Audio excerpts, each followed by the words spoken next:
Insomnia. I mean, I'm a sleep psychologist, so I deal with treating people with insomnia. Have quit their job because they felt they couldn't function on no sleep, or whose mental health is really, really bad.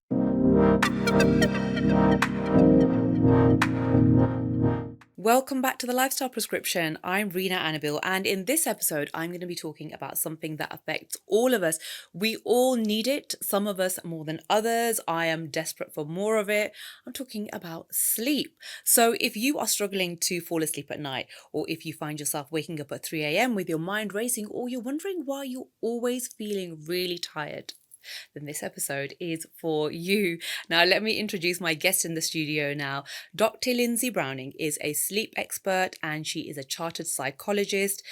She helps people to overcome insomnia and other sleep issues. She is the author of Navigating Sleeplessness and she is a sought-after voice in the world of sleep health. Hello. Hello. Thank you for coming. No, great.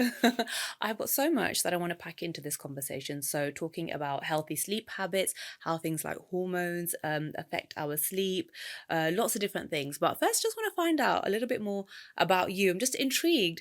What made you go down this path and focus on sleep in your career? Sure. Well, to be a sleep expert in the UK at least, there isn't any qualification necessary. So literally anybody could be sitting here, talking about Right. sleep. There's no regulation, but hopefully, my qualifications will reassure you and your listeners that what I'm saying is valuable and comes from a place of expertise. So I've got a degree in psychology, a master's in neuroscience, and then I did a doctorate at the University of Oxford, specifically looking at insomnia and how to treat it and how it happens. And when I was doing my doctorate, obviously I interacted with lots of people who were struggling, and I realised what a massive issue poor sleep was and how debilitating it is. And then once I'd graduated my doctorate, I decided to set up my sleep practice, Trouble Sleeping, to work with people, individuals, and with companies to sort of advise on better sleep. And that was almost 20 years ago. And and I really genuinely love what I do because I'm helping people with their poor sleep. Just want to get into the foundations of sleep first. Like, we know that we need sleep, we know kind of why we need it, and how important is it for us though to get a certain amount of sleep? So, back when I graduated almost 20 years ago, sleep was even then seen as a bit of an inconvenience. People would think, I wish I could get by on 5 hours, or if you get by on 4 hours, you imagine how much more you can get done during the day if you can just sleep for 4 or 5 hours. And CEOs and people would boast about how little sleep they got as it was a badge of honor. But unfortunately, sleep isn't a waste of time. It really isn't. It is massively important. And the more research goes on and the more we learn, the more we can sort of highlight critically how important sleep is. And sacrificing sleep for the sake of getting some more emails done or doing something else is a folly. It's really a waste of time. So the trouble is, lots of education about sleep at the moment is about, you must get your 8 hours, and we'll definitely talk about whether that's helpful or not. Spoiler alert, it's not. But can you go 8 hours? But there are a whole group of people who know this and they just can't sleep. So the idea of focusing on the importance of sleep and scaremongering, and if you don't get enough sleep, this terrible stuff will happen to you, is really only aimed at people who don't care about their sleep and who are deliberately sacrificing it. Whereas people who know that already do not need to hear it. And actually that can be really scary for them. I don't know what you think about this, but I feel like Gen Z are definitely more clued up about sleep and looking after themselves in that way. Because when I was younger, it was that thing of it's a badge of honor to be like, well, I sleep at 2 and wake up at 5 and, I'm so much more productive. Or if I was like, oh, I'm really tired, I'm not going to come out tonight, I'll sleep when I'm dead. I'll sleep when you're dead was the thing to say, right? Absolutely. Just who cares? Like, sleep is for the weak. Carry on, get things done. So that was my generation. We grew up with that attitude, which is obviously not a healthy attitude. Clearly, those people really need to sleep now because we're over 40. But does that change, and the amount amount of sleep we need, does it change with age? Yeah. So, sort of research has shown that the sort of the Goldilocks zone of how much sleep we need is typically for a working age adult, somewhere between 7 to 9 hours. So most people who are 18 to 64 will need somewhere between 7 to 9 hours to have the most health benefits. So that means people who sleep for that amount tend to have better heart health. They have a lower risk of certain types of cancers. They have better weight. They have a low risk of stroke, heart disease, dementia. The list goes on and on and on. But that doesn't mean there is one number that we should be getting. And that's where that 8-hour myth is really unhelpful. It's like saying that we all should be the same weight or the same height. We're all different. We have different sleep needs. And our sleep needs are genetically determined, but also what we're doing and the stage of our life. So typically, the younger we are, we often need a bit more sleep. And the older we get, we tend to maybe need a little bit less because maybe we're not so physically active. Maybe we're not learning so many new things. And children, especially, they're growing, they're physically growing. And children need to have that good quality deep sleep specifically to produce growth hormone and physically grow. Children who don't sleep enough tend to be shorter than their peers. So, but the older we get, if you're 45, 50, 60, you probably almost certainly will not need or be able to have the same type of sleep you had when you were 21. And that's really important because I deal all the time with people, menopausal women, going through perimenopause, who are saying, oh, I just wish I could sleep like I did when I was 21. And part of me is to help improve their sleep, make it the best it can be, but also to explain you're not the same person you were when you were 21. We have me. I don't know if you can see me, but I got some wrinkles. I'm not 21 anymore. Same here, girl. And, and hair, we get hair loss, our hair goes grey. We are not the same as we were. So of course our sleep isn't going to be the same. So what we want to do is to make it the best it can be, but not trying to attain some kind of perfection that is unobtainable because we're not the same person. Does that make sense? Yeah. Okay. So the 8-hour myth, you busted that myth, really. Yeah. So some people will need 7 hours, basically. Some people will need 9. Some people will need 6.5. It's a sort of a spectrum, a guide. If you're getting round about 7 to 9 hours and feeling refreshed during the day, that's probably enough for you. Whether that's nearer the 7 end of the spectrum or maybe it's nearer 9. I have to say that I used to be really obsessed with the hours of sleep that I got. So it was a bit of a vicious cycle, really, because I'd be trying to get sleep and be like, no, you've got to get your 8 hours, 8 or 9 hours. This is when I had the luxury of actually saying I'm going to get 8 or 9 hours. I don't. When I had kids, that stopped, right? But I was like, no, and every hour that went by and I wasn't asleep, I'd be looking at the clock and be like, take away an hour. That's only 7 hours you're going to get now. That's only 6 hours. And it was a real anxiety thing, not all the time, but occasionally I'd be like, right, well, I'm not going to be in the greatest rested state tomorrow, am I? Because I haven't got the sleep. And then when I had kids, I gave up on that because counting the hours would just make me feel really sad because it was it was not good. And I don't do that. And then, you're a mom yourself. I was at the point where it's like 6-hour block of sleep is really good. I'm doing well. And that's all I need. And that is kind of stayed with me.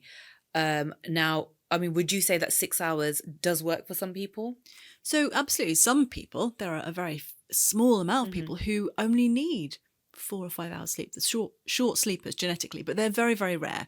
Now, the point is we can all survive on less sleep. And, me personally, to be my best, to be like amazing Lindsay, I need 8 3/4 hours sleep a night, really. That's specific. Yeah, but it is my job. I've Exactly, experimented. But that's me. That's the best me.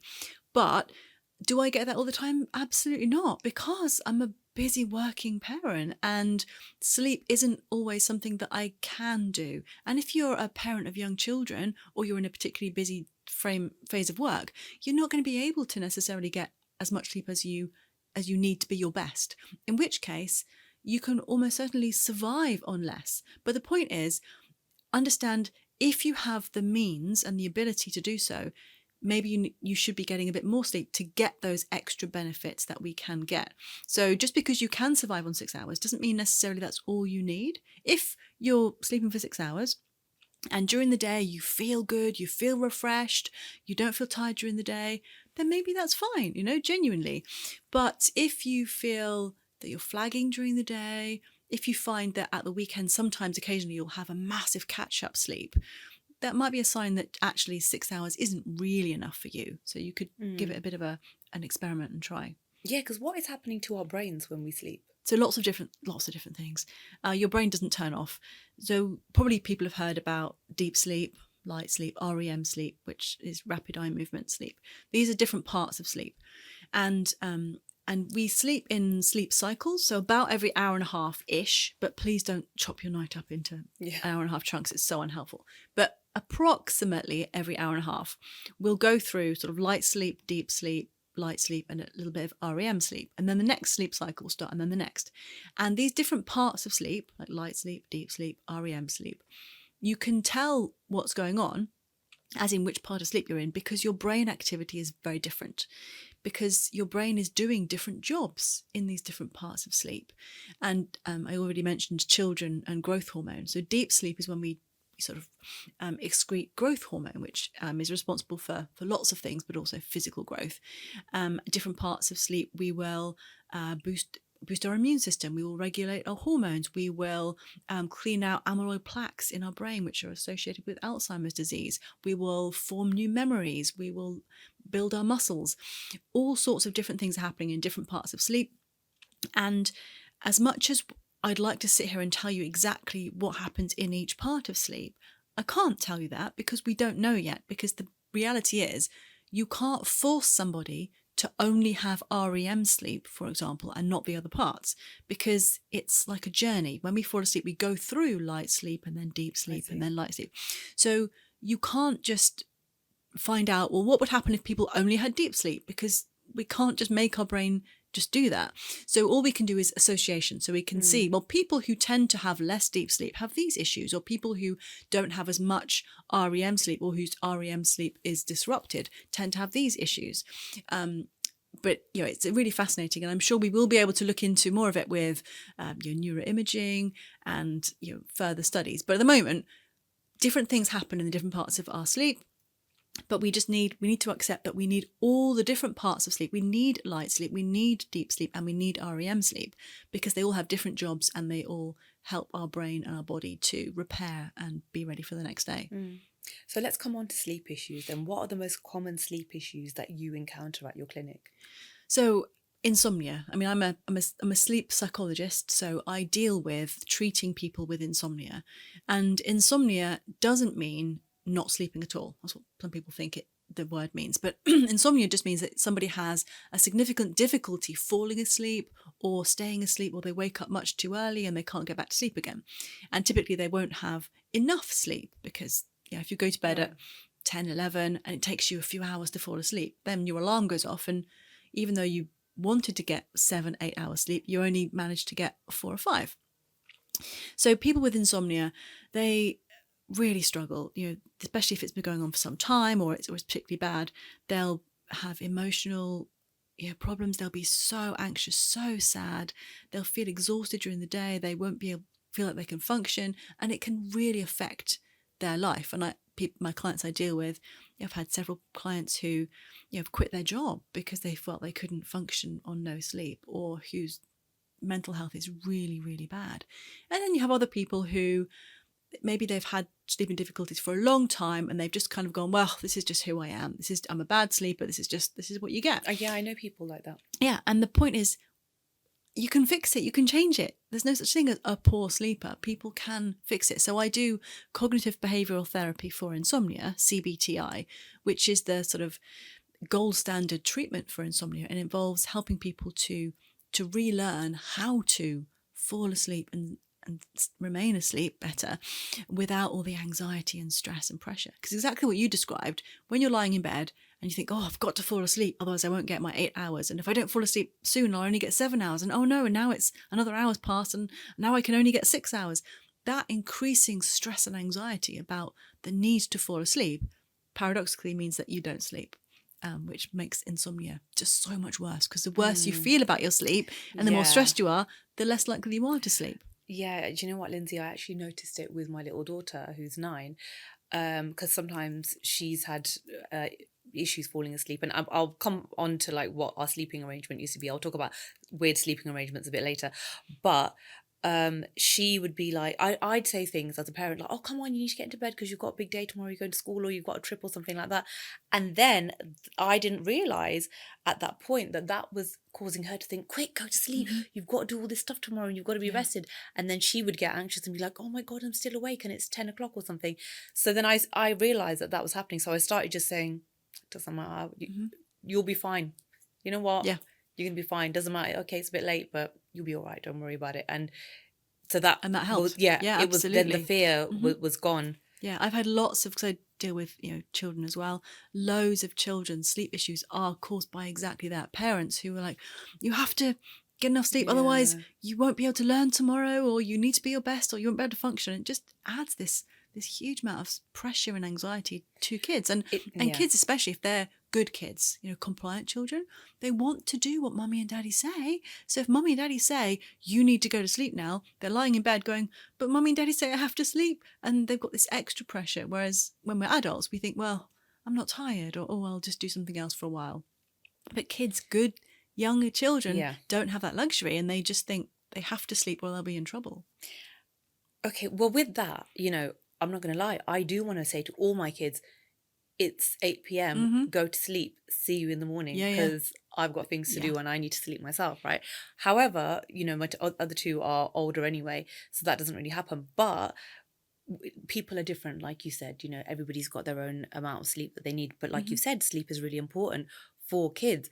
So then if we're then not saying, we don't want to be like, you need to go to sleep right now, what is the best way to have that bedtime for kids, whilst we keep in mind that, okay, everybody's an individual? That's a great question. So that is the whole point. That's it in a nutshell. Basically, when you have children, we need to outline a sort of a recommended amount of sleep and a downtime, because if we just let them stay up gaming, they'll stay up until whenever, just like you or I mean, maybe you're not a gamer, but I know that if I was left to my own devices, I could happily stay awake until 2 or possibly 3 in the morning, just gaming, doing just rubbish stuff. But then the point is, the next morning, 7 a.m. comes and I have to be up to work, to sort the kids out. So I know that that is not in my best interests, whereas a child doesn't have that knowledge. So what we need to do is to say to children, and also for our sanity as a parent, because like you said, 8 o'clock, you're done. You're like, go to bed. Yeah, I can't be dealing with you guys anymore. Love you so much, but I'm done now. So letting your children know that it's downtime, stay in your rooms at this point. It's, it's bedtime. But if you're not feeling sleepy, it's okay. Just do something calming and relaxing. So we give our children an option, and the option is either sleep or do something calming to occupy you till you feel sleepy. But that calming thing, what's really important, it needs to be not so engaging and exciting that they would fight sleep to do it. So if your child loves Lego, for example, don't let them do Lego at that point. I would suggest things like reading or doing some colouring or like doing a mosaic book. But again, your own child. If your child is somebody who loves reading and would get absorbed in a book and would forget to go to bed, maybe reading isn't a good option to give them at that time. So it's giving them something that if they can't sleep and they're not feeling sleepy, they've got something else they can do that will occupy them. And then they'll be like, okay, yeah, I'm kind of a bit bored of this now and I do actually feel sleepy, I'll go to bed. Whereas if you let them be on their phones or gaming or something that they find really exciting, like Lego or whatever, then they're going to fight sleep and not go to bed. Okay, that makes sense. So the phones are a definite no-no in a bedroom for kids. Well, I think for everybody, the trouble is the phones, blue light has been bandied around a lot, and actually the evidence behind the light itself being a problem is probably been overplayed, and actually the blue light element is not really as disruptive as what we use the phones for. So the point is, when we are children, us, using our phones in the evening, we tend to be doing things that are deliberately keeping us absorbed. So TikTok, Instagram, YouTube video, like these things are, the people who made those apps have made them to be so engaging and addictive that we don't realize that time has passed and we are still watching, because the more we watch them, the more money they make in their adverts. So they want us to stay on them.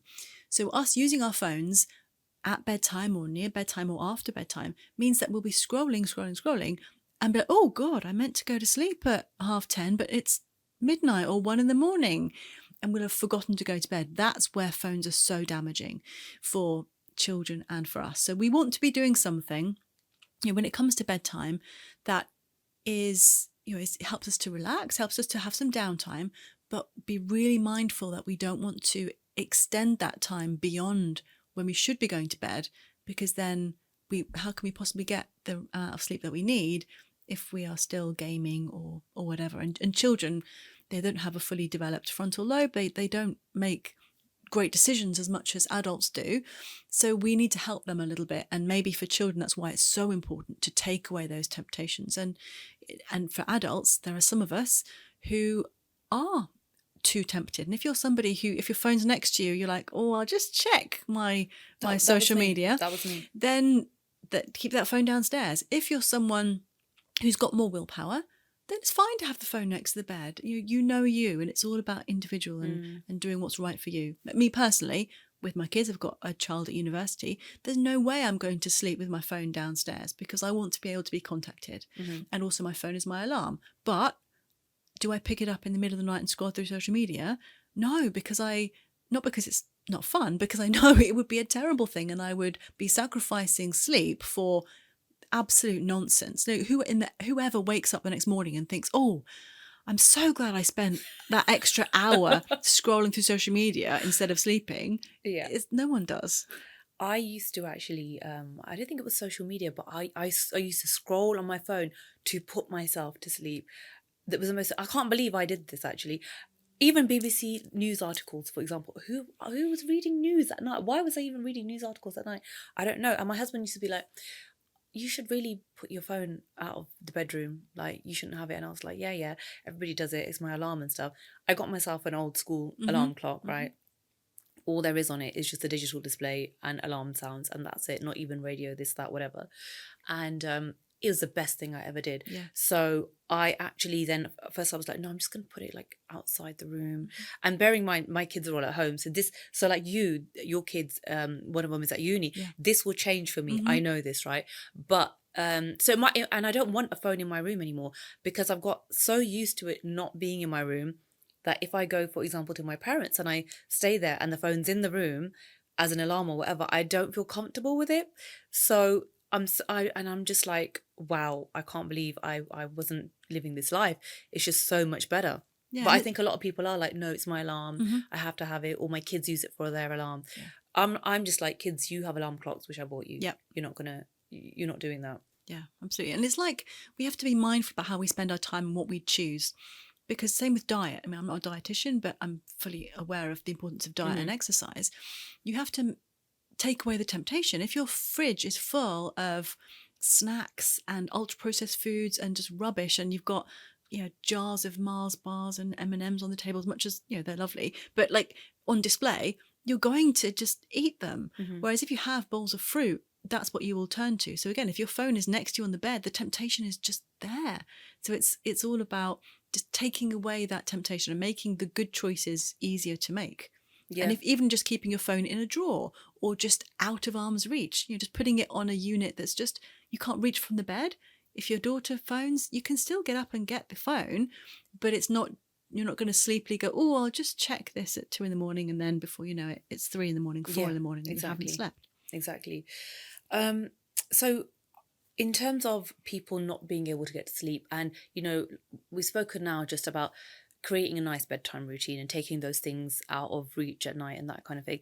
But if somebody is then still genuinely struggling to fall asleep, when do we know if then that is a sleep issue, that it is insomnia?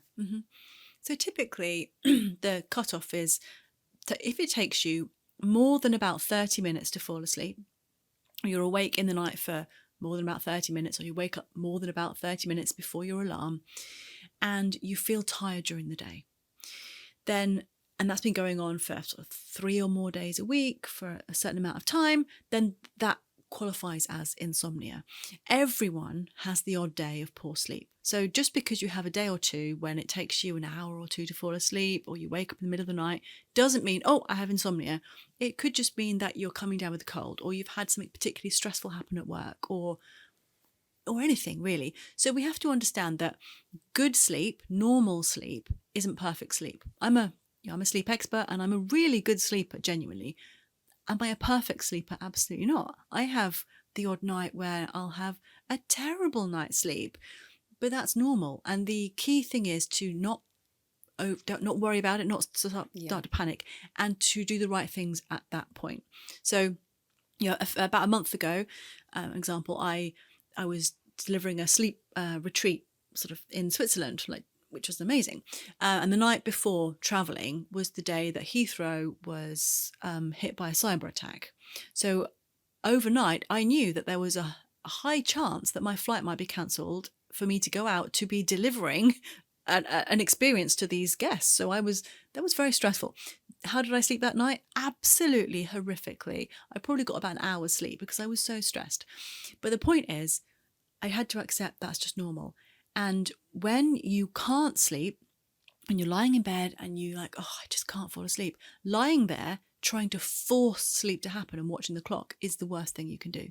So what we say is just get up. Get up and go to another room, ideally, and go and do something else for a little while. Because just lying in bed, getting increasingly frustrated about not being able to sleep, just makes it even harder and makes everything worse. So, me that night, I got up, went downstairs, read a book for a while, tried to go back to sleep. No, that didn't happen. Fine. Got up for a bit longer. And then, the next day, got up, survived the day, having very little sleep. But that's okay. Because again, we can survive on very little sleep. As we all know, when we've had new babies, we as humans, we are able to survive on little sleep in the short term. It's not the end of the world. And yes, it wasn't the best day ever, but it was okay. And then the next night, you're more tired and you're more likely to sleep. So it's just about not panicking and stopping trying to force sleep, because you can't force sleep. You try to sleep by making yourself relax and calm and making sure your bedroom is a good, cool, dark place. But if you can't sleep, just, okay, fine, that's annoying, but it is what it is. I'll go and do something else for a little while, and then I'll come back later and try, rather than just staying in bed getting really frustrated. That link, though, between sleep and mental health, it's a two-way thing, isn't it? Yes. So people who have trouble with their sleep tend to be more likely to have depression and anxiety. People who are depressed or anxious tend to have sleeping issues. They affect each other. And the great thing is, whichever one you improve, the other one will kind of tend to improve as a byproduct. So even though you think, oh, it's a terrible relationship, but actually, if you're somebody whose mood is really low and whose sleep is terrible, if you just concentrate on improving your sleep, statistically, you're likely to find that your mood improves a little bit. Or if you just improve your mood, your sleep will typically improve a little bit as a side effect. So it gives people options of what to do. Let's just focus on women's health for a minute, if that's okay. Things like hormones, pregnancy, and that kind of thing. There's a lot of things that affect women more when it comes to sleep, isn't there? Yes, women are more likely to have sleeping difficulties than men. Basically, as with most things about being a woman, it sucks. Being a woman it's not fair. Oh, lovely. Yeah. Because the reality is, when we have hormonal fluctuations, it affects our sleep. So when we go through puberty, it affects our sleep. Every single month, when we go through our menstrual cycle, often people find a monthly sleep issue around the time of the menstrual cycle. People have sleep difficulties when they get pregnant, when they stop being pregnant, when they go through perimenopause, menopause. So basically, being a woman is really hard. It's not fair. So we need to cut ourselves some slack. And the hormonal fluctuations affect sleep. But not only that, when we're specifically talking about pregnancy, you've got the physical aspect of a baby, not just the hormones, but the baby's kicking your bladder and you need to go to the loo several times during the night, or you physically can't get comfortable. Yeah. And then menopause, we have not just the hormonal fluctuations, but what they do then is to change our temperature regulation. So we'll wake up, having a hot sweat and be incredibly hot, covered in sweat, And you can't go back to sleep again if you're literally dripping with sweat. Or you can wake up having an anxiety surge and feel like a massive sense of panic. And again, we can't sleep when we're stressed and panicked. So our sleep gets really disrupted at those times. And when you have a new baby, and this is something that isn't specific to being a woman, because obviously, mums and dads can be helping the baby out at night, but disproportionately women typically tend to do the child caring during the night, especially if they're breastfeeding, which means that your sleep is being fragmented at that point as well. So yeah, it's really hard. So we have to give ourselves some kindness and put some things in place. And added to all that, some evidence shows that women on average need about 11 minutes more sleep than men. So we should actually be getting a bit more sleep, but we tend to have a higher risk of not sleeping. Right. So, okay, not great to be a woman, clearly. Yeah, sorry. Right. Lots of different issues at different times of our lives. Not fair. Yeah. But what can women do Yeah. to still have a decent night's sleep during these periods of hormonal changes? Absolutely. So most of all, it's about acceptance that this is normal. And if we are, for example, going through the menopause and experiencing these hormonal surges at night, that's what the problem is. There's nothing wrong with you. There's nothing that you have to worry about. It's natural, it's normal. And yes, if you wake up covered in sweat, we can't undo that. But what we can do is deal with it as efficiently as possible. So have some pajamas or some nightwear next to the bed, ready to change into. Consider sleeping on a towel so that if you do sweat through your pajamas, you're sweating through the towel, and you can just whip the towel out and replace it with a nice fresh one. With bedding, if you're sleeping with a partner, it's likely that your temperature will fluctuate during the night. So you might find that you get too cold and too hot. So maybe have two separate duvets if you're sleeping with a partner. It's kind of called the Swiss sleeping method, or it just basically means that you have two single duvets instead of one shared double, which is fantastic because then you can take it off when you get too hot, put it back on when you're too cold without disturbing your partner. You could also choose a higher tog or a lower tog duvet, which makes it a bit easier rather than fighting over the room temperature, which might cause arguments. We don't want that. So when we're going through the menopause, it's about, let's try and minimize the effect that it has on us. Accept that, I've woken up covered in sweat, fine, I'll just get changed and go back to sleep again, and not fret that has resulted in a bad night's sleep. Because if you remember, I said about these sleep cycles that we have during the night. And the reality is we sleep in these approximately 90-minute-ish chunks. And every single one of us has an arousal or slightly wakes up between each sleep cycle. So it's not like anyone sleeps without waking up. That's not a thing. Everyone becomes aware during the night. That's good to know, because sometimes when we wake up, it's like, I've woken up. Like, that's not normal. Waking up with a hot sweat, you think, oh no, my sleep's now fragmented or disrupted. That's terrible. That means my sleep's really bad quality. No, it just means that you've woken up probably between one of these sleep cycles, covered in sweat. So just sort it out, go back to sleep again, and know that your sleep's still fine. And just because you've had a 5, 10, 15-minute disruption doesn't ruin the whole night's sleep. It's okay. Lifestyle and environment and that kind of thing, that is obviously really important, right? We spoke a little bit about it in terms of eliminating things out of the bedroom that don't need to be there, and keeping it all relaxed and that kind of thing. Do we sometimes self-sabotage with our own lifestyle choices when it comes to sleep? Yeah. So if you're someone who, you're working from home and you're having a lazy, you think, I don't have any visual virtual meetings, so I can just work from in the bed. You open the laptop and you start working in bed. If you're working in your bed, you're sort of training your brain that your bed is a place for thinking and for stress and for doing stuff. So then when it's bedtime, your brain doesn't know the difference. It doesn't know that your bed is supposed to be this lovely, relaxing place. It thinks, oh no, we should probably check our emails a bit more before we go to bed. So it's really important to try to use your bedroom, if possible, just for sleep and sex, nothing else. But many of us aren't multimillionaires with several offices in the house and kids do the homework. So if we do have to do work in our bedroom, try to do it at a desk rather than in the bed, because that's really disruptive. And care about your bedroom. How many of us redo the lounge and we do the kitchen, but our bedroom is a sad, forlorn mess of unfinished to-do projects with, photo pictures that we meant to put on the wall 2 years ago are still on the floor. If your bedroom, you go into it and it makes you sad, how are you going to feel calm and relaxed to go to sleep? So just think about as much effort as you put in to entertain people downstairs. Put some effort into prioritizing your bedroom, making your bedroom a lovely space, because then you'll feel calmer, happier. Maybe think about some fragrances. You don't have to, there's no wonder fragrance. Some small studies show that things like lavender might be more relaxing, but if you hate the smell of lavender, that's not going to help. But many people find it very relaxing. Maybe a lavender pillow spray might help to just make your bedroom a lovelier place. And make sure you've got curtains that block out the light. You've got double glazing, ideally, so that you can't hear noise outside.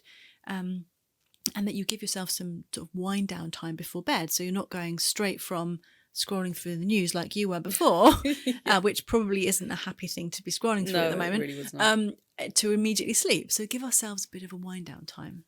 What about things like temperature? Because me and my husband argue about this a lot, because I got this, and personally I think one of the best things I ever purchased, this bed warmer thing. So like a heated blanket thing that you put. No, but I got addicted to it. Like Lindsay, I was still using it in like April, and I've put it away in the loft, and I'm trying to tough it out. So I don't want to get it out again, because it kind of goes, it's the one that goes under your sheet, and it's got the switch and stuff. So anyway, so some people say you should be a little bit not cooler? Cold, but cooler to sleep. And some people are like, oh no, you should be in a nice warm cocoon.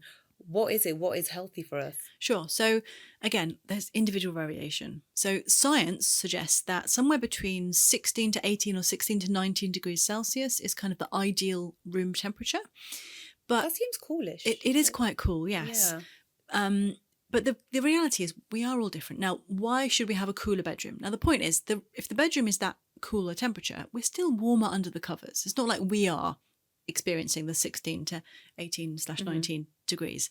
But we need to be a little bit cool at night so that our core body temperature can drop. Because during the day, our core body temperature, our internal body temperature, is around a degree higher than it is overnight. So as we are falling asleep, our body temperature starts to drop. Now, if the bedroom that you're in is too warm, our core body temperature can struggle to drop. And that's why we often will struggle to sleep in a heat wave. So keep your bedroom possibly cooler than you think. But if it's too cool for you, and people are different, and myself, I'm like you, I've literally been sleeping with hot water bottles in the bed because I need things to be a bit warmer. My husband is a much cooler sleeper. Again, it's all about individually doing what's right for you. You could have the two separate duvets thing, or you could use some warming things to warm you up. You could sleep in socks. There was some evidence, a study last year to look at maybe sleeping in socks could be helpful. It's about trial and error. But if your bedroom is too warm, it probably could cause difficulty with your sleep. So, generally speaking, let's turn the temperature down, the central heating off in our bedrooms overnight would be a good plan. Are naps helpful, do you think, when it comes to getting enough sleep at night? It depends why you're having them, how long they are, and when you're having them. So it's a difficult question to answer. But basically, naps in themselves aren't bad, and there's some evidence that they could be good. So occasional napping, especially if you're a new parent or you didn't get enough sleep last night because your kids had you awake because they were puking in the night, a nap can really help you to just catch up on a little bit of sleep, give you a bit more energy to help you through the day. But if you're not sleeping at night because you have insomnia, because you're tossing and turning, because your sleep is poor quality night after night, then having a nap every day to make up for that night's sleep is just taking away your desire, your need to sleep at night. And actually it could be part of the problem. So if you're napping for a long time, or you're napping really regularly, and if you're napping too late in the day, so like if you have a kip on the sofa while watching TV in the evening, or you teenagers, from my experience, come back from school and they'll have a 1 or 2 hour nap after school, Of course, they're not going to be able to fall asleep when it comes to 10, half 10, because they've just had a massive sleep not that long ago. It's like us having a pre-dinner snack and then wondering why we can't have our dinner. So yeah, naps aren't the end of the world. Lunchtime is a good time for a nap. Try and stick to about 20 minutes, 25 minutes, because then you won't go into deep sleep and you'll wake up feeling better. But occasional naps can be good. But if you're napping every day, it's a sign that your sleep at night isn't great quality, and probably you should look at fixing your sleep at night rather than relying on naps. I mean, people always suggest to me naps, and I've had like kids with sleep issues before, so I probably needed them. But I don't know, I woke up feeling like I'd been drugged or something half the time. That's probably because you had too long a nap. Yeah, probably. Yeah, so if you have an hour's nap, say, or 45 minutes, you'll probably wake up from that nap in deep sleep, in the deepest part of sleep, and you do feel groggy, disorientated, because you're in the middle of a sleep cycle and your body wants you to finish that full sleep cycle. So that's why keeping a nap to a smaller amount of time can be more helpful, because you wake up from it feeling better. Yeah. So this whole thing of catching up on sleep, like if we've gone through a period of bad sleep, some people think I need to catch up on sleep. Do we need to catch up on sleep, or is it okay for us to just be like, okay, we'll just carry on, we'll try better the next day? Do you know what I mean? Yeah, so, and again, it sort of depends on why. So if you're someone has insomnia and who's genuinely struggling a lot, then often insomnia can develop into a yo-yo pattern when you have one night of terrible sleep, like 3-4 hours, and then the next night of like 8-9 hours, a big catch-up night, and then you have a terrible night's sleep and then a catch-up night. It's yo-yoing. And actually the oversleeping, the sort of 9 hours sleep on the one night, means that you're not tired enough the next night and you're going to have a really poor night the next night. In which case, evening it out and trying to have a more stable sleep time day by day is much better for you.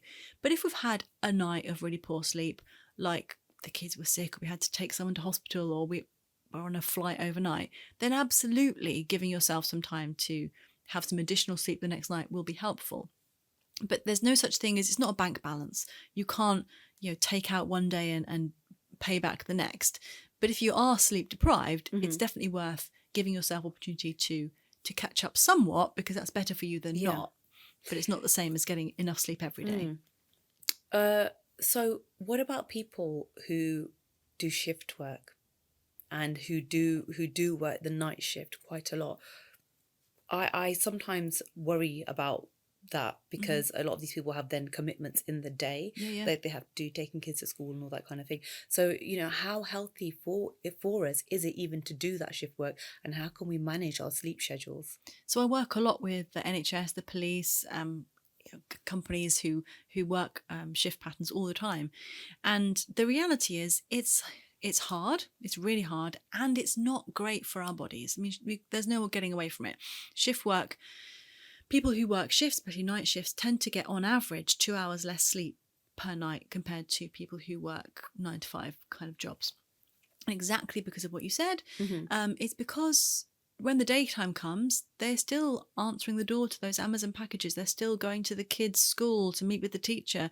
They still almost feel the obligation to do the day-to-day stuff, even though that's their middle of their night. Yeah. So with shift work, I really say it's so important to talk to your families. If you're a shift worker, talk to your partner, talk to your kids, and explain to them how important it is for you to get a proper window of sleep that is protected during the day, and maybe put a sticker on the door, like a post-it note on your door, to say, Daddy, Mummy is sleeping until 3 p.m. Please don't disturb me.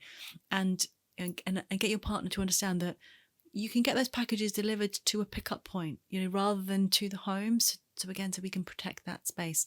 Look at getting an eye mask and earplugs so that you can sleep more easily during the day, because it's light and it's noisy during the day. But naps, in that instance, people who work shifts, naps are helpful, because maybe you can't get one big block of sleep during the day. Maybe you'll come back from a night shift and get a block of sleep of 4 or 5 hours, and then you're awake for a bit because your circadian rhythm is in that way, and then have an extra top-up nap a bit later, and that's okay. Getting sleep where you can is important, but there are definitely health implications of long-term shift work. it's hard, and often the older we get, sometimes the harder it is to 18-year-olds, they tend to cope with shift work a lot easier than 50-year-olds. You know, in the work that you do you often find people telling you about really bizarre sleep rituals and sleep arrangements and things? Because like I was saying before, myself as a parent, and I know other people who have multiple kids who all sleep differently, and you don't want to wake this one up because that one's crying, and then you have a really bizarre sleeping arrangement. Because I found myself hanging off of a bottom bunk bed for like 2 years Wow. almost, because I would fake sleep to put my little daughter to bed. And I would fake sleep, and I used to do this like with all my makeup and normal clothes still on, and then found myself actually sleeping and waking up at 2 a.m. thinking, oh my God, I've still got eyeliner on and jeans. What is going on? So then I used to go one step further and think, you know what, if I fall asleep, great, right? If I fall asleep at 7:30, it's probably good for me anyway. And used to put on my night clothes and everything. And then I did fall asleep, but then obviously my kid was kicking me in the back. So I was literally hanging off of a bottom bunk bed, while still trying to maintain a marriage with my husband in the other room, and kids here and there and everywhere. A lot of people have these arrangements. I mean, do you come across that a lot? Just because people All the want to time. sleep? All the time. People who sleep in the kid's bedroom. They've got a mattress on the floor sometimes so they can sleep there, or that the kid comes in their bed, that their partner's been shoved. Lots of people whose husbands are sleeping in the bunk bed. Yeah, the kid comes and sleeps in with mummy in the bed, and the dad is in the bunk bed, and often this really genuinely affects marriages, because you need some time for you two to be adults, and you need some time, and not only that, you need that time in the evening. And if you are asleep at 7, you're not going to sleep through from 7 until 7 the next morning. That's 12 hours sleep. So what often will happen is you'll have a sleep because you're exhausted in their bedroom, and then you might be awake in the middle of the night for a few hours because now you've had a big block of sleep, and then you're frustrated, annoyed, as well as not having any time with your partner. So helping children to become good sleepers is really important. And the sort of the key age that I tend to get asked to help people with is around sort of like 9, 10, 11 years old, because up until that point, parents have gone to all sorts of lengths to help their children sleep.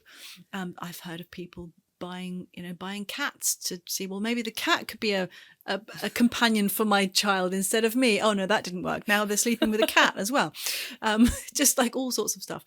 But then when the kid gets to sort of 9, 10, 11, the child's becoming more self-aware. They're not a child anymore. And now there's a school residential trip looming. And then the child's thinking, well, how can I sleep on this school residential trip? Mommy? Where's the cat? Exactly. Or they want to go on sleepovers with their friends, or they want to go and stay with nanny and granddad, but they've never slept away from home before. And suddenly the child starts to freak out and have panic attacks because I can't do it, I don't know how to sleep on my own. And suddenly it's this huge problem.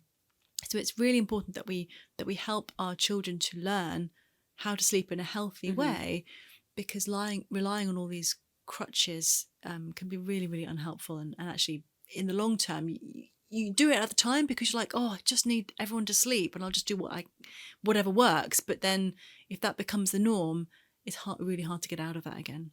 Do you help families through that? Yeah, definitely. So do you use the CBT techniques for kids as well? Yeah, so CBTI, cognitive behavioral therapy for insomnia, is about is used for adults really, but for children there are elements of it that we talk about. So obviously when you're dealing with a 9, 10-year-old, you're really talking to the parents and involving the child, but it's really the parents, and it's explaining to the parents what is needed for a healthy night's sleep, and how we can get from where you are currently to where you want to be. So for example, if the mum is sleeping with the child in the bed, you can, but one option is the hardcore approach, which is like, well, just stop that. But the trouble is, especially if the child's 9 or 10 or 11, that can result in huge trauma because the child is like, oh my goodness, I can't cope. So it's about how can we slowly reduce the reliance on the parent. So rather than the parent being in the bed, maybe the parent can be sitting next to the bed for a few days, and then their parent can be sitting slightly further away for a few days, and then further away. And again, like we mentioned earlier, giving the child options of, if you're not able to sleep, read a book for a while or paint a picture or giving them alternatives, because just saying you need to sleep or else, they're like, well, but I can't, so I need mummy to help me. So it's about changing the whole bedtime experience. And I guess this takes time, doesn't it? Yeah. I mean, it's very fixable. It really is. But yeah, it needs time. It needs agreement from the whole family, because you have to go through a little bit of pain, both in CBTI for adults and children. Changing anything is difficult, but we all have to understand why we want to change it and how to get there as easily and safely as possible. And obviously we do want children to turn into adults that have healthy sleep routines as well. But with teenagers, for example, is it quite normal for teenagers, and is it okay for teenagers to do things like, I don't know, go to sleep at midnight and wake up at 12 the next day, midday? Is that normal? Should we be like, don't do that because you're going to cause problems for yourself in adulthood? Okay, you described most of my life. So I work a lot with boarding schools and teenagers. Okay. Like, this is one of my biggest things that I do. And that's so interesting. Yeah, teenagers. So basically, when we get to sort of like 11, 12, 13 for sure years old, our circadian rhythm, which is our internal 24-hour clock, it often starts to shift a bit later. So that means that naturally, biologically, children, teenagers, really, their bodies want them to go to bed a bit later and wake up a bit later. It's a biological fact, which is why all teenagers don't want to go to bed at the time they used to. They want to go to bed at midnight, and they could sleep in until midday the next day. And that's a fact. However, if they didn't have schools to go to and life could be on their terms, that wouldn't be a problem. If my son wanted to go to bed at 2 a.m. and sleep until 11 every day, that would be absolutely fine. But his school starts, he has to be an hour away by 9 o'clock in the morning. So this is where it goes wrong, because during the summer holidays, during the weekend, during half terms, as parents, we think, oh, but they're so tired, I'll just let them sleep in. Or, gosh, he's so tired, let him sleep till midday, let him sleep till 1, let him sleep till 2. Then when Monday morning comes, if your child is used to going to bed at 2, 3 in the morning, waking up at midday, if you wake them up at 7 to be able to go to school, it's like you or me being woken up at 1, 2 in the morning, and we would feel like death. And we would be like, I can't cope. Like, well, what's going on? Why are you waking me up? It's like we're jet lagged. So the reality is, teenagers should stick to the same sleep-wake schedule at the weekend and during the week as works for them to be able to make it to school. But that's not what they want to hear. No. And it's really hard. Yeah. So again, it's explaining to teenagers the consequences of their actions.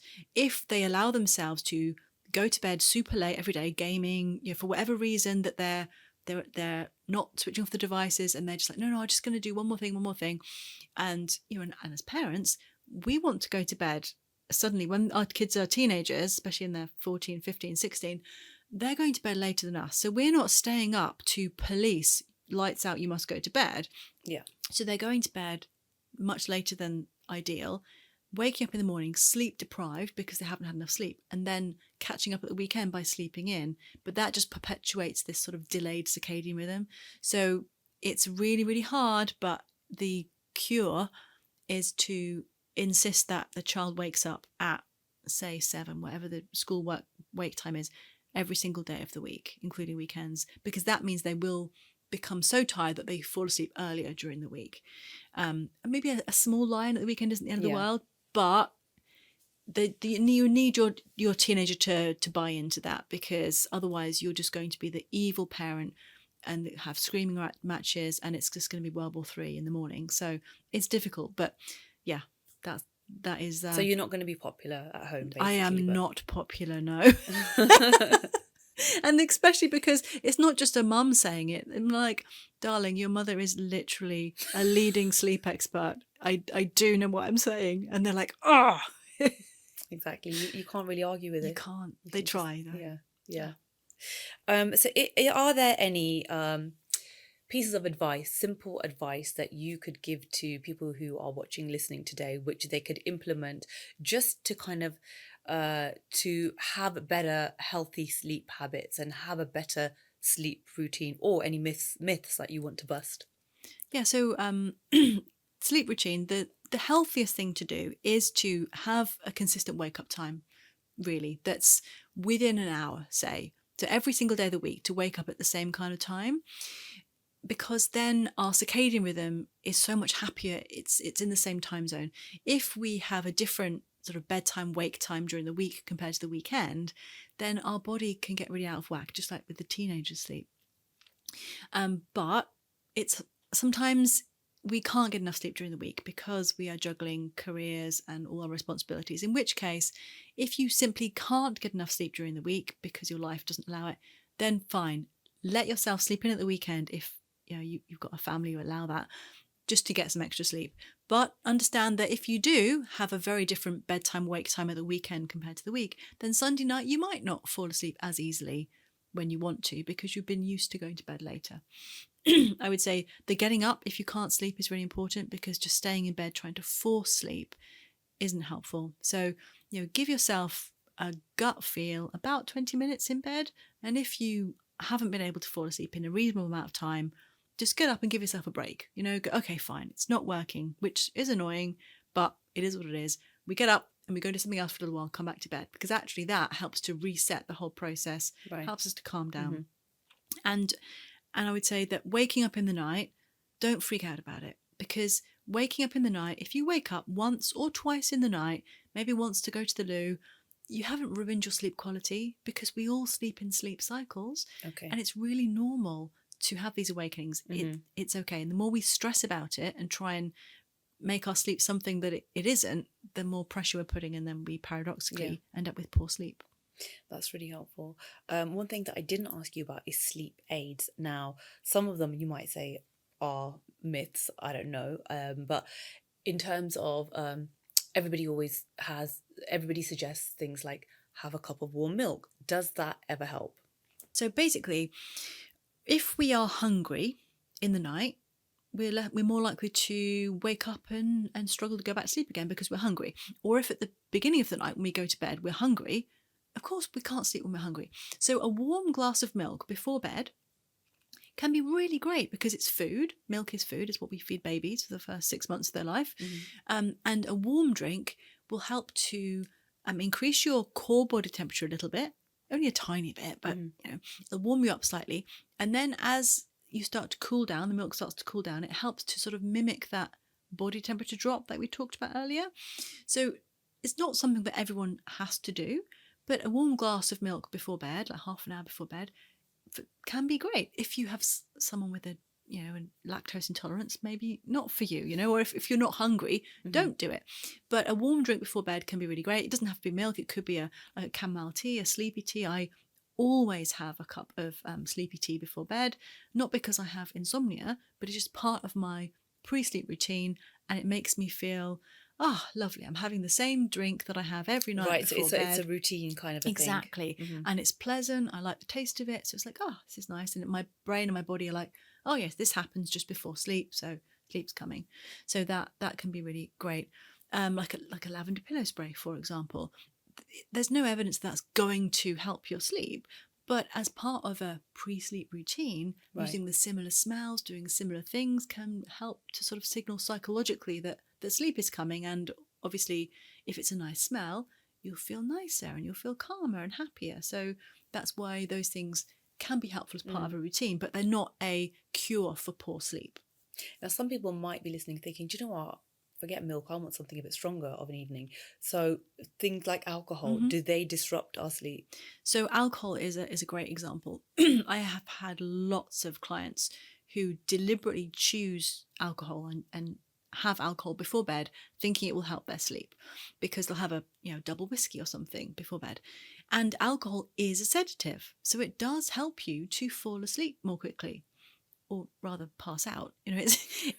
It's not the same quality of sleep that you're getting. And if anyone listening to this has ever got drunk, which I'm sure you haven't, but if anyone's ever got drunk before, then you'll know that you pass out for 3 hours and then you have the most horrifically disrupted night's sleep the rest of it, because you're dehydrated. And basically, as we metabolize the alcohol, it disrupts our ability to stay in REM sleep.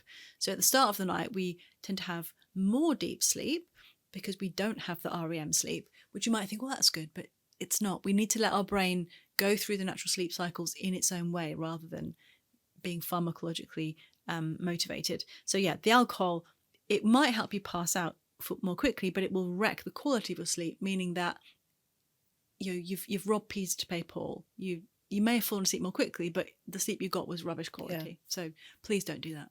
What about caffeine? Because I've had people come over and I'm like, oh, do you want some tea, coffee? They're like, oh no, it's 5 p.m. I can't do that. My sleep will be ruined. And I'm like, lightweight. And I'm there with an espresso at 6 p.m. or something like that. But is that really bad for us to have it after a certain point? So you're like me. As a general rule, caffeine, it takes our body some time to metabolize it, which means that if we have a tea, coffee, double espresso, that caffeine stays in our system for some time afterwards, typically around a 6-hour half-life, which means about 6 hours after you've had that tea or coffee, half of it's still in your system. But we're all different. We metabolize it in different ways. For some people, a cup of tea or coffee after 5 o'clock will definitely still be stimulating them and keeping them awake in the evening for sure. For others, like me, like you, I could have a double espresso after dinner and fall asleep. Would I recommend people do that? Absolutely not. It's like, it's not something we should do to help our sleep. And there is some evidence that maybe caffeine might disrupt deep sleep a little bit. But again, we want to live our life and be happy. We don't need to follow a billion rules and nitpick everything.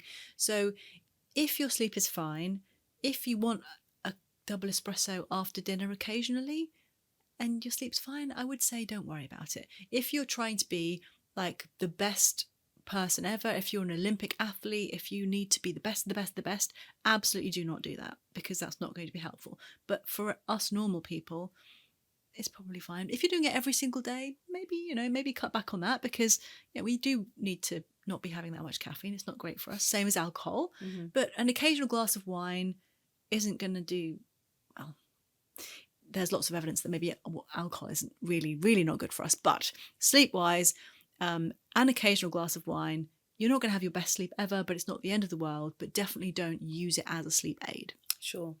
Have you ever would you dissuade people from this? Have you ever prescribed sleeping tablets or anything like that? Would you ever recommend them? Is there ever a time to use those for somebody? Because I do know people who they rely on herbal things like that, herbal pills, and some people that have been prescribed something as well to help them sleep. Sure. So I'm a psychologist, so I'm not I can't prescribe medication, but obviously I work with people all the time who have been prescribed the sort of Z drugs, like Zopiclone, Zolpidem, from the doctor. Now, taking a prescription sleeping aid, it is a strong sort of sedative, as a hypnotic. It helps you to fall asleep and stay asleep for a while. However, it doesn't fix why you're not sleeping. And you can start to become tolerant to the drug quite quickly, which means that on the first day, if you took a Zopiclone, say, you might sleep for 7 hours, think, oh, this is amazing. But taking the same drug for a week or 2 weeks, you're now getting 6 hours sleep, maybe 5 hours sleep. And then you might think, oh no, it's not working. You might start to up the dose. And this is why doctors on the NHS, they tend to only prescribe them for a 14-day period, because it's not fixing your sleep. It's like a plaster to sort of help you get through something. If you had an operation and you have a broken leg and you're in immense pain, then maybe pharmacological sleep aids could be helpful, because you need something to help you through. If you've got some kind of crisis and you just need a little bit of help, you're going on an overnight flight to Australia and you just want to sleep on the plane, you're sitting upright, there are a time and a place for pharmacological sleeping aids. But as a fixing insomnia, they don't really tend to fix the cause of the problem. So that's where CBTI, cognitive behavioral therapy for insomnia, can be really helpful. And over-the-counter sleeping aids, like sort of antihistamine-based ones, again, they can make you a little bit more drowsy, but again, they're not supposed to be used long-term, and they don't really fix the problem. So my entire job is to help people fix the core problem. Why are you not sleeping? What is the problem? Why are you anxious, stressed about sleep? Let's fix that so that your sleep can be good forever, rather than just, double shot of whiskey to sort of get you to sleep that night. Sure. Well, I really appreciate all your advice today, and I think everybody who's watching and listening, there's some amazing tips to take away today. And I really like your approach as well to sleep and sleep issues and that kind of thing, your holistic approach. So we're gonna put links on the screen and down below if anybody wants to get in touch with you for more information, or if they need a little bit of help from you as well. But thank you so much. I really appreciate you thank coming you. in. And thank you so much for watching and listening. I hope that you have taken something that you can implement in your life from this episode. Please do share the episode, like, subscribe, and all of that. And rest well. Good night.